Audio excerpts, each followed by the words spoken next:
একজন কাঠুরে কিভাবে একজন রাজাকে বাঘের কবল থেকে ছিনিয়ে নিয়ে আসলো। বন্ধুরা, আজকের এই গল্পটি যদি আপনি শোনেন অবশ্যই শিক্ষা অর্জন করতে পারবেন। এই গল্পটি শুরু থেকে শেষ পর্যন্ত শুনবেন ইনশাআল্লাহ। অনেক কাল আগের কথা। একটা গ্রাম থেকে কিছুটা দূরে জঙ্গলের ধারে একটা ছোট্ট কুঁড়ে ঘর ছিল। সেখানে এক গরিব কাঠুরিয়া, তার স্ত্রী আর দুই ছোট মাসুম বাচ্চা নিয়ে বাস করত। তার নাম ছিল আব্দুল্লাহ। আব্দুল্লাহ খুব পরিশ্রমী, সৎ আর আল্লাহর ওপর পূর্ণ বিশ্বাস রাখা একজন মানুষ ছিল। তার সারা জীবন জঙ্গল থেকে কাঠ জোগাড় করে বাজারে বিক্রি করে ছেলেমেয়েদের পেট চালাতেই কেটে যাচ্ছিল। সেই সময়টা খুব কঠিন ছিল। দেশে তো সুখশান্তি ছিল, কিন্তু গরিবদের খোঁজ নেওয়ার কেউ ছিল না। আব্দুল্লাহ আর তার বাচ্চাদের অবস্থা এমন ছিল যে কখনো কখনো তাদের দুদিন পর্যন্ত না খেয়ে থাকতে হতো। কিন্তু আব্দুল্লাহর মুখে কখনো অভিযোগ শোনা যেত না। সে আল্লাহর কাছে বলত, হে আমার মালিক, তুমিই তো সেই সত্তা যে পাথরের ভেতরে লুকিয়ে থাকা পোকাকেও রিজিক দাও। আমার বিশ্বাস আছে যে তুমি আমার বাচ্চাদের না খেয়ে মরতে দেবে না। শীতকাল শুরু হয়ে গিয়েছিল।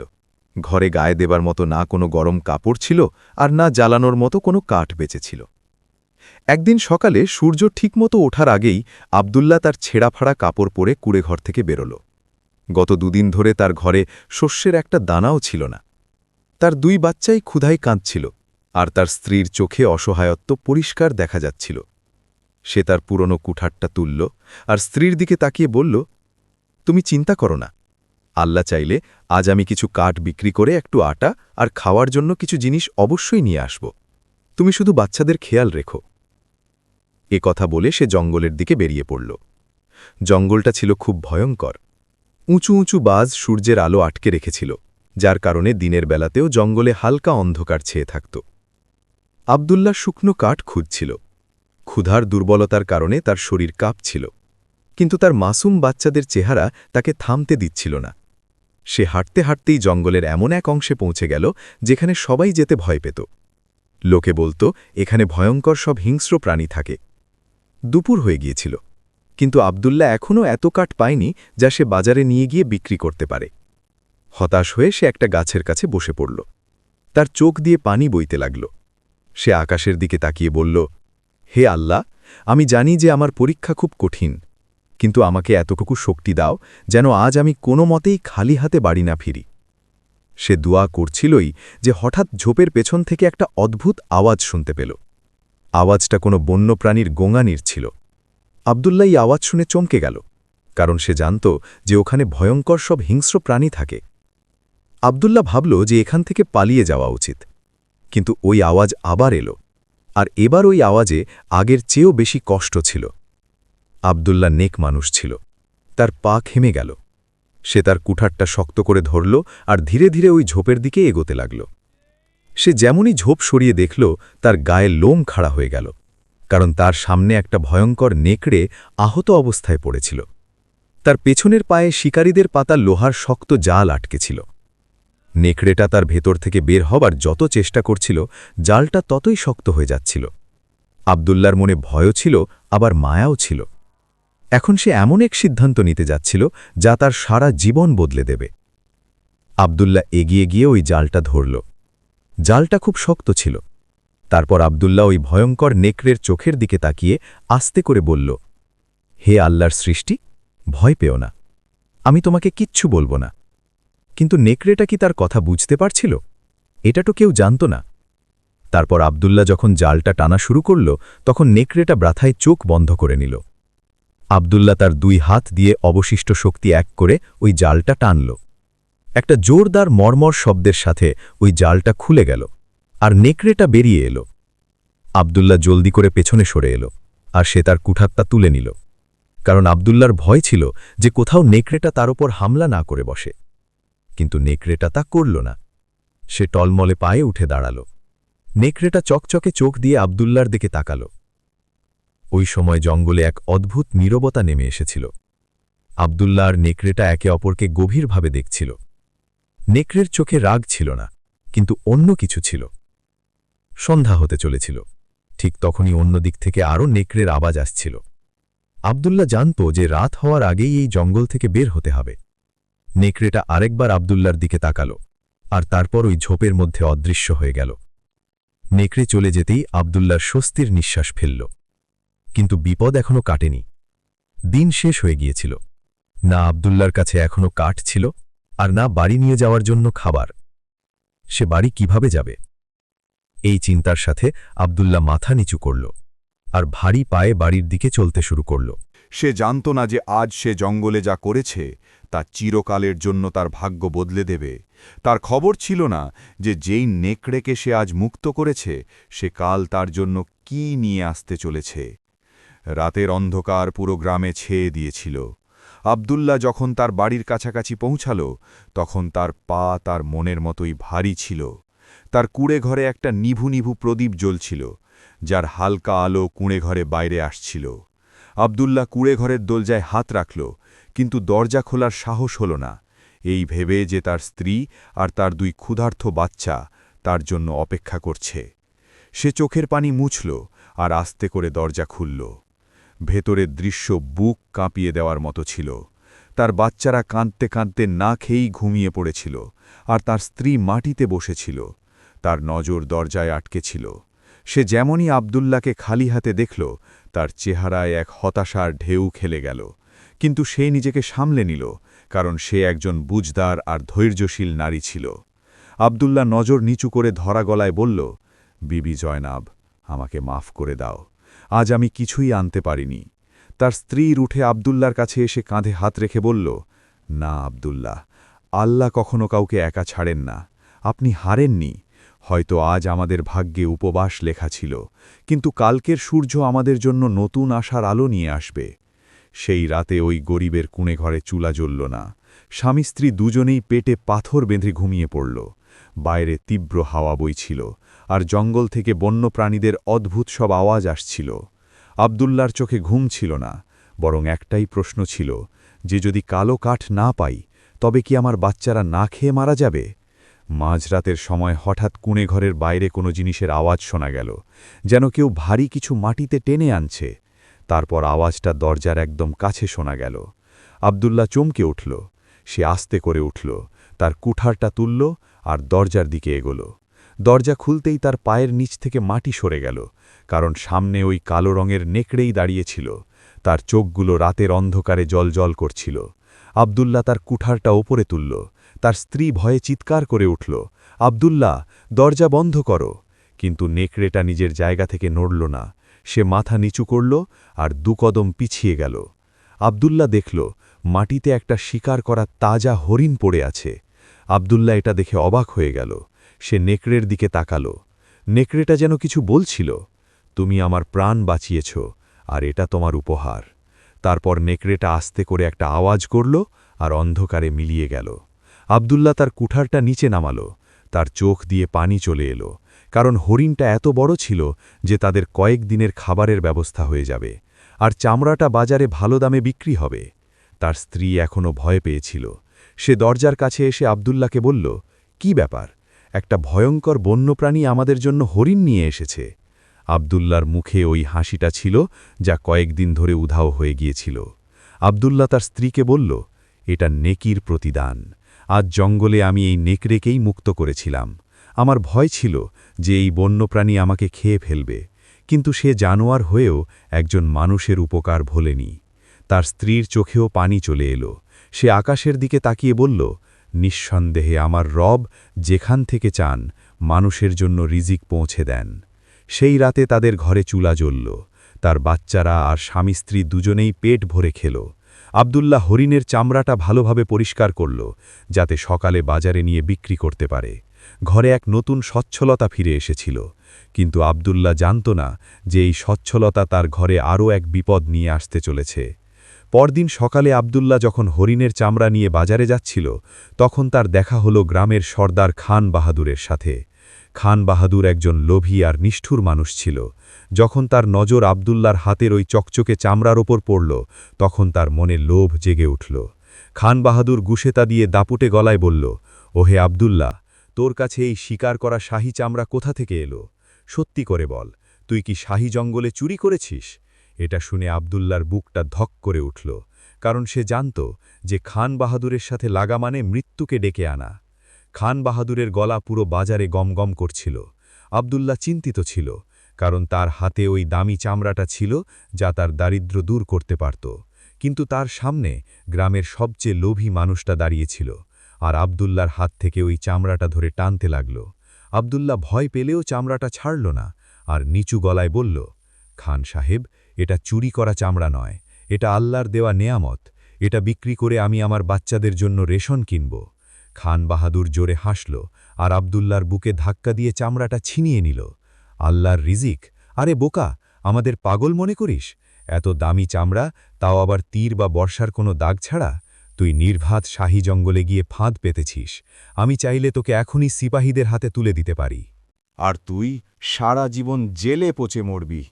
আব্দুল্লার চোখে পানি চলে এলো। সে বলল, না মালিক, আমি কোনো অপরাধ করিনি। এটা তো আমাকে একটা বন্য নেকড়ে। আব্দুল্লার কথা শেষ হওয়ার আগেই খান বাহাদুর তাকে থামিয়ে দিল। চুপ! নেকড়ের গল্প তোর বউকে শোনাবি। কোনো বন্য প্রাণী কি মানুষের সাহায্য করে? এখন এই চামড়া শাহী কোষাখালি জমা হবে, অথবা ধরে নেই যে এটাই তোর প্রাণ বাঁচানোর জরিমানা। এখান থেকে পালা, তার আগে যে আমি তোকে ধরিয়ে দিই। আব্দুল্লার কাছে কোনো পথ ছিল না, কারণ সে দুর্বল ছিল, আর খান বাহাদুর শক্তিশালী। আশেপাশে দাঁড়িয়ে থাকা লোকেরা তামাশা দেখছিল। ওই নিষ্ঠুর খান বাহাদুরের ভয়ে কেউ তার সাহায্যে এগিয়ে আসছিল না। আব্দুল্লাহ শেষবারের মতো তার ওই দামি চামড়াটার দিকে তাকালো, আর তারপর খান বাহাদুরের কাছে ছেড়ে দিয়ে খালি হাতে ভাঙা মন নিয়ে ফিরে গেল। যখন সে বাড়ি পৌঁছল, তখন তার স্ত্রী তার অবস্থা দেখে বুঝে গেল যে নিশ্চয়ই খারাপ কিছু হয়েছে। তারপর আব্দুল্লাহ তার স্ত্রীকে সব খুলে বলল। কিন্তু তার স্ত্রী তারপরেও আব্দুল্লাহকে সান্ত্বনা দিল। সে বলল, চিন্তা করবেন না, আমাদের পাওনা একজন মানুষ কেড়ে নিয়েছে, কিন্তু দেওয়ার মালিক তো ওপরে আছেন। দেখুন, ওই বন্য নেকড়েটা আমাদের কত সুন্দর প্রতিদান দিল। একজন আমাদের না চাইতেই দিল, আর আরেকজন আমাদের কাছে যা ছিল তাও ছিনিয়ে নিল। এভাবেই দিন কাটতে লাগল। কিন্তু আশ্চর্যের বিষয় হল, এখনও ওই বন্য নেকড়ে প্রতি ২-৩ দিন পর রাতে তাদের বাড়ির কাছে কিছু না কিছু রেখে যেত। কখনো কোনো আহত খরগোশ রেখে যেত, তো কখনো কোনো আহত হরিণ। আব্দুল্লাহ আর ওই বন্য নেকড়ের মাঝে এক অদ্ভুত সম্পর্ক তৈরি হয়ে গিয়েছিল। আব্দুল্লাহর এখন আর ওই প্রাণীটিকে ভয় লাগত না। আব্দুল্লাহ রাতে দরজা খুলত, নেকড়েটা দূরে দাঁড়িয়ে ল্যাজ নাড়ত, তাকে দেখত, আর তারপর অন্ধকারে হারিয়ে যেত। ওই বোবা প্রাণীটি এই গরিব পরিবারের এখন রক্ষক হয়ে উঠেছিল। কিন্তু বিপদ এখনও শেষ হয়নি। একদিন দুপুরে গ্রামে জোরে জোরে ঢোল বাজতে লাগল। গ্রামের চৌকিদার উঁচু গলায় বলল, শোনো শোনো, মন দিয়ে শোনো। গ্রামের মানুষ আর আব্দুল্লাহ কুড়েঘর থেকে বেরিয়ে এলো। চৌকিদার ঘোষণা করল, গ্রামের সব মানুষকে জানানো যাচ্ছে যে আমাদের দেশের বাদশাহ সুলতান মাহমুদ শাহ জঙ্গলে শিকারের জন্য আসছেন।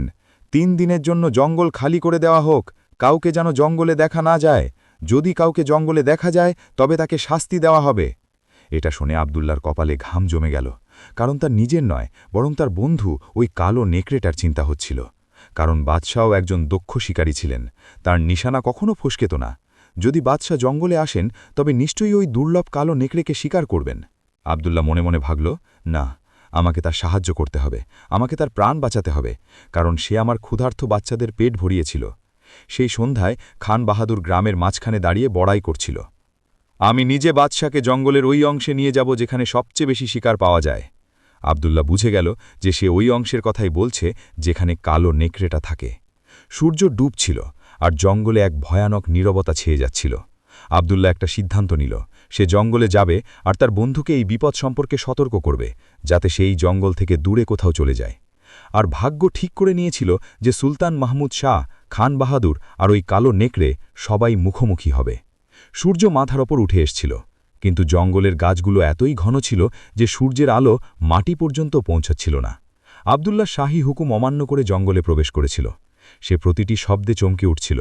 তার শাহী সিপাহীদেরও ভয় ছিল, আবার বন্য প্রাণীদেরও। কিন্তু তার বিশ্বস্ত বন্ধুর প্রাণ বাঁচানোর চিন্তা তাকে এগিয়ে নিয়ে যাচ্ছিল। সে জানত যে খান বাহাদুর বাদশাকে ওই অংশেই নিয়ে আসবে যেখানে কালো নেকড়েটা থাকে। আর অন্যদিকে জঙ্গলের অন্য কোণায় শাহী তাঁবু খাটানো হয়েছিল। বাদশাহ নিজের ঘোড়ায় সাবার ছিলেন, আর তাকে রাস্তা দেখানোর জন্য সিপাহীদের একটা দল সামনে সামনে চলছিল। খান বাহাদুর তুষামো দিতে ব্যস্ত ছিল। হুজুর, ব্যাস আরেকটু সামনে, আমি দেখেছি এখানে খুব বিরল প্রজাতির প্রাণী থাকে, এমন প্রাণী যা আপনি আর কোথাও পাবেন না। সুলতান মাহমুদ শাহ একজন সাহসী আর নির্ভীক বাদশাহ ছিলেন। তিনি গম্ভীরভাবে বললেন, খান বাহাদুর, মনে রেখো, যদি আজ কোনো ভালো শিকার না মেলে, তবে তোমার পুরস্কার শাস্তিতে পরিণত হতে পারে। খান বাহাদুর এটা শুনে একটু ভয় পেয়ে গেল, কিন্তু ফিরে যাওয়ার তার কোনো পথ ছিল না। হঠাৎ ঝোপের মধ্যে একটা শব্দ হলো, আর তাদের সামনে দিয়ে একটা 12 শিঙ্গা গুলির বেগে পার হয়ে গেল। বাদশার চোখে চমক এলো, কারণ এমন চমৎকার প্রাণী তিনি আগে কখনো দেখেননি। এটাই আমাদের প্রথম শিকার। বাদশা তার ঘোড়াকে তাড়া দিলেন। বাদশা শিকারের উত্তেজনায় এতটাই বেসামাল হয়ে গেলেন যে তিনি টেরই পেলেন না যে তিনি তার সিপাহীদের থেকে কতটা দূরে চলে এসছেন। 12 শিঙ্গাটা একটা পাথরে আর ঘন জঙ্গলের রাস্তা দিয়ে দৌড়াচ্ছিল, আর বাদশা তার পিছু নিচ্ছিলেন। দৌড়াতে দৌড়াতে বাদশা এমন জঙ্গলের অংশে পৌঁছে গেলেন যেখানে দিনেও রাতের মতো মনে হতো। 12 শিঙ্গাটা তো চোখের সামনে থেকে হারিয়ে গেল, আর বাদশার ঘোড়া একটা ভয়ঙ্কর খাদের কাছে গিয়ে পৌঁছল। বাদশা ঘোড়াটাকে থামাতে চাইলেন, কিন্তু ঘোড়াটা যেন কোনো ভয়ঙ্কর প্রাণীর গন্ধ পেয়েছিল। ঘোড়াটা তার পেছনের পায়ে ভর দিয়ে দাঁড়িয়ে গেল, আর বাদশা মাটিতে পড়ে গেলেন। বাদশা নিজেকে সামলানোর আগেই ঘোড়াটা সেখান থেকে উধাও হয়ে গেল। এখন বাদশা ওই ঘন জঙ্গলে একা হয়ে গেলেন। তার কাছে শুধু একটা তলোয়ার আর কোমরে ঝোলানো একটা খঞ্জর ছিল। তার সেনাদল অনেক পেছনে রয়ে গিয়েছিল, আর ডাক দিলেও কেউ আসছিল না। কেউ আছো? বাদশা ডাক দিলেন, কিন্তু উত্তরে শুধু একটা ভয়ানক প্রতিধ্বনি ফিরে এলো। আব্দুল্লাহ যে জঙ্গলের ওই অংশেই একটা গাছের পেছনে লুকিয়েছিল, বাদশাকে দেখে ফেলল, আর বুঝে গেল যে ইনিই দেশের বাদশা।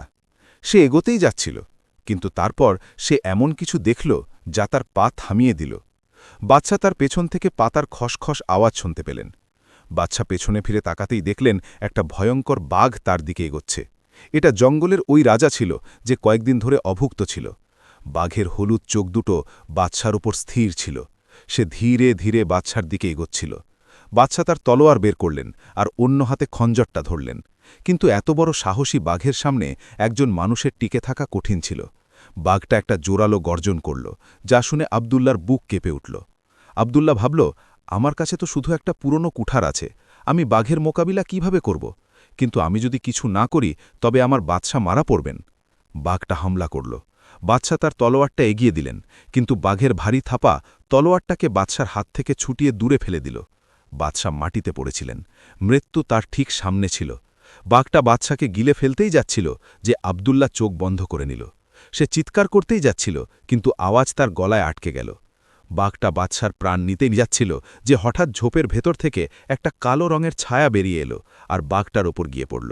সে আর কেউ নয়, বরং আব্দুল্লার বিশ্বস্ত বন্ধু ওই কালো নেকড়েটাই ছিল। নেকড়েটা নিজের প্রাণের পরোয়া না করে তার ভয়ঙ্কর দাঁত বাঘটার ঘাড়ে বসিয়ে দিল। হঠাৎ হামলায় বাঘ ঘাবড়ে গেল। সে পিছিয়ে এলো আর গর্জন করল। নেকড়ে বাঘের সামনে ছোট হলেও তার সাহস পাহাড়ের মতো বড় ছিল। সে বাঘ আর সুলতানের মাঝে দেয়াল হয়ে দাঁড়িয়ে গেল। তার গায়ের লোমগুলো খাড়া হয়ে গিয়েছিল। বাদশা এটা দেখে অবাক হলেন যে এক বন্য প্রাণী আরেক বন্য প্রাণীর হাত থেকে একজন মানুষের প্রাণ বাঁচাচ্ছে। কিন্তু বাঘ তো বাঘই। সে নিজেকে সামলেই নেকড়ের ওপর হামলা করল, আর নেকড়ে দূরে গিয়ে পড়ল, কিন্তু সে আবার উঠে দাঁড়াল।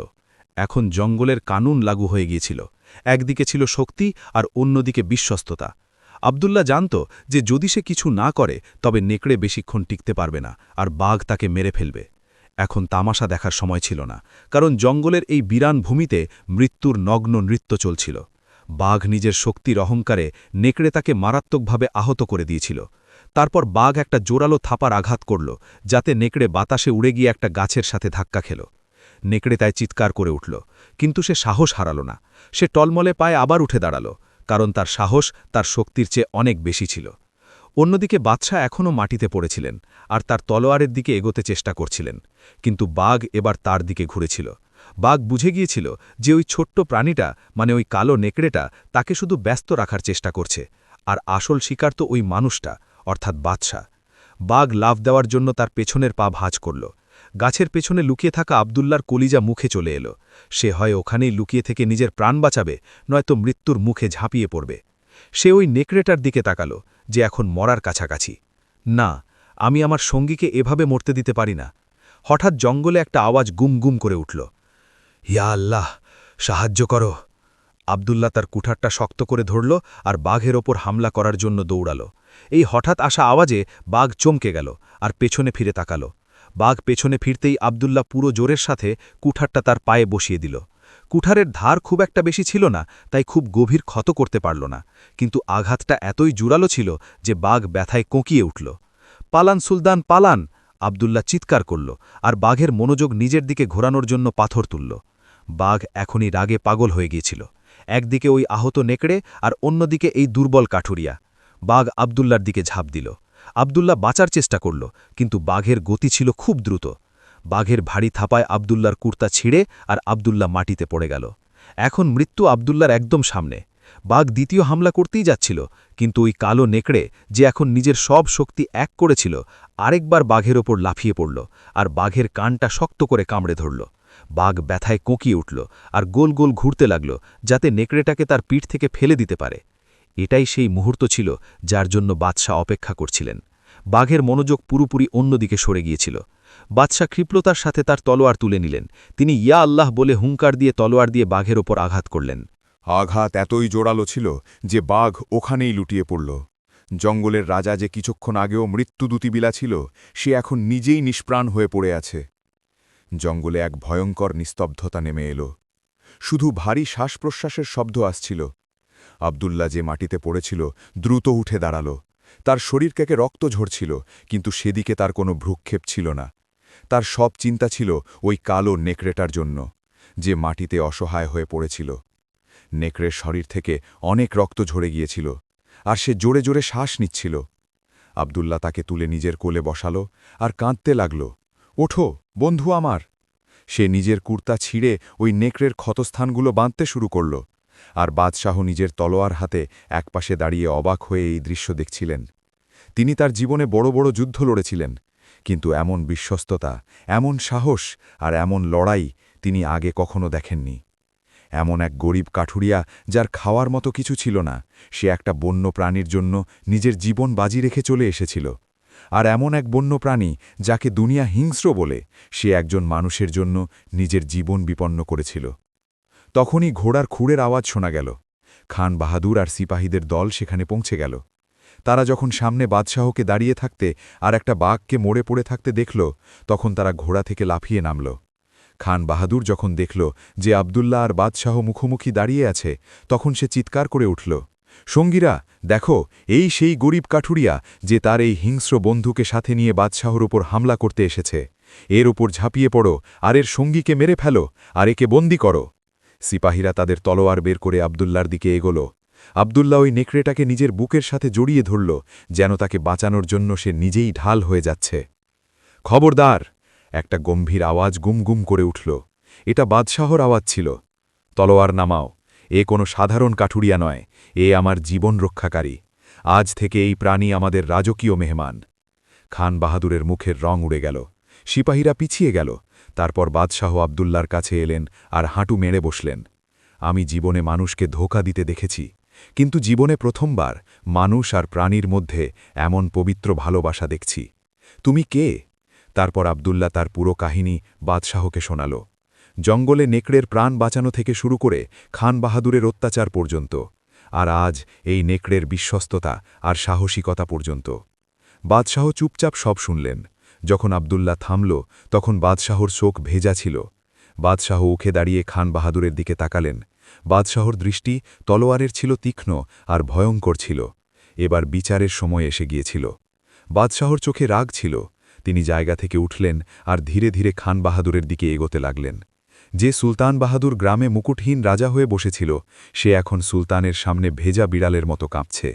বাদশাহ দাপুটে গলায় বললেন, খান বাহাদুর, আমরা খবর পেয়েছিলাম যে আমাদের প্রজারা সুখে আছে, কিন্তু আমার জানা ছিল না যে তোমার মতো জালিমদের কারণে আমাদের প্রজারা কতটা কষ্টে আছে।